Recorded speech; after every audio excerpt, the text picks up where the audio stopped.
Your best protections is to keep busy for God. Another is to fill your mind and heart with positive, encouraging, strengthening, and faith-building thoughts from His Word. Memorize scriptures and quote them to yourself and even to the enemy when he attacks you. Claim the promises of God constantly and cling to His Word. Some verses that have been a great blessing to me in times of distress, mental anguish, doubt, fear, and spiritual battle with the enemy have been: God has not given us a spirit of fear, but of power and of love and of a sound mind. 2 Timothy 1:7. There is no fear in love, but perfect love casts out fear. 1 John 4:18. You will keep him in perfect peace whose mind is stayed on you because he trusts in you. Isaiah 26:3. When the enemy comes in like a flood, the Spirit of the Lord will lift up a standard against him. Isaiah 59:19. Resist the devil and he will flee from you. James 4:7. Consider him, Jesus, who endured such hostility from sinners against himself, lest you become weary and discouraged in your souls. Hebrews 12:3.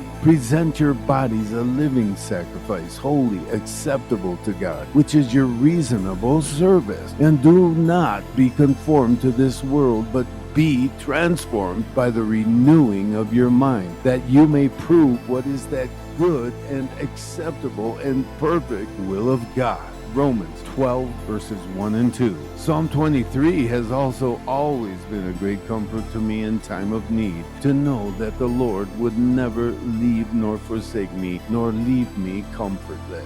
Also, remember that there is great power in united prayer. Whenever you feel oppressed, distressed, or attacked by the enemy, it helps greatly to have someone else pray with you. One can chase 1,000, but two can put 10,000 to flight. Deuteronomy 32:30. Jesus said, "For where 2 or 3 are gathered together in my name, I am there in the midst of them." Matthew 18:20. And if 2 of you agree on earth concerning anything that they ask, it will be done for them by my Father in heaven. Matthew 18:19. So never be ashamed to ask for help or prayer when you need it. Confess your trespasses to one another and pray for one another that you may be healed. James 5:16. I am always convicted by that part in the Lord's Prayer. Forgive us our trespasses as we forgive those who trespass against us. Matthew 6:12. And what he said about forgiveness a few verses later, if we don't forgive others who wrong us,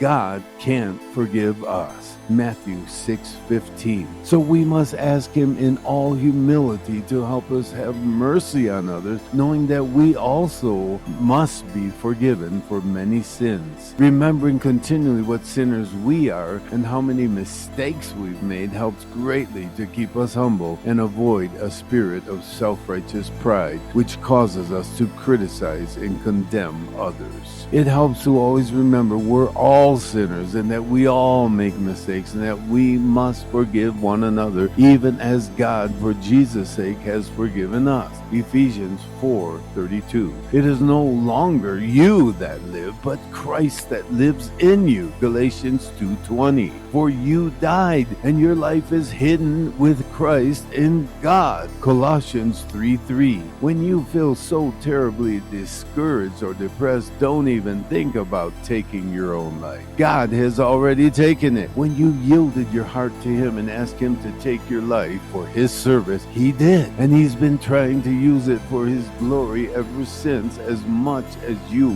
will let Him. So keep it that way. Your life is in His hands. You are His, and He loves you and is doing His best for you and trying to make you useful and happy in His service for others by bringing them the life and happiness you have found in Jesus. Keep loving others and they will love you. Keep serving Jesus and He'll serve you well. Stay close to Him and He'll never fail you. He'll never forsake you. He'll never let you down, even though He may not always answer your prayers just the way you'd like. Keep trusting Him and He'll never fail. Meanwhile, despise not the day of small things, Zechariah 4:10, or whatever humble task the Lord may call upon you to perform. The less responsibility you have, the less you will be held responsible for. And if you are faithful in the small things, the Lord will commit greater things to your care when you have proven that you can be trusted with them. Matthew 25, verses 14 through 29.